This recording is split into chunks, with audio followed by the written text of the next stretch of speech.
په همدې اړه د جوړو شوو مراسم پر مهال د سرحدونو قومونو او قبایلو چارو رئیس مولوي میا محمد ولی صدیقي د یاد کتابتون په جوړېدو خوښي څرګنده کړه او دغه راز یې د مطالعې په ارزښت خبرې وکړې. نوموړی په خپلو خبرو کې وویل هڅه به یې دا وي چې دغه کتابتون لا بډایه کړي.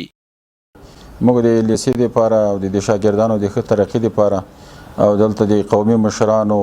د مدني ټولنو د صحافیانو د نوجوانانو په همکاري باندې دلته یو کتابتون فعال کړ د مطالعې دپاره چې په دې کې به د شاګردانو دپاره خصوصا د لیسې دپاره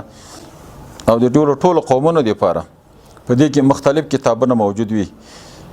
د وطن د تاریخ نه به دوی خبرېږي او دا د عام خلکو په همکاري باندې دي کې یو خصوصي مؤسسه نسته، یو خصوصي سړی نسته، بلکې د خوست د میشتو قومونو په هغه کې قومي مشران، نوجوانان، صحافیان او نور هم راتللی شي.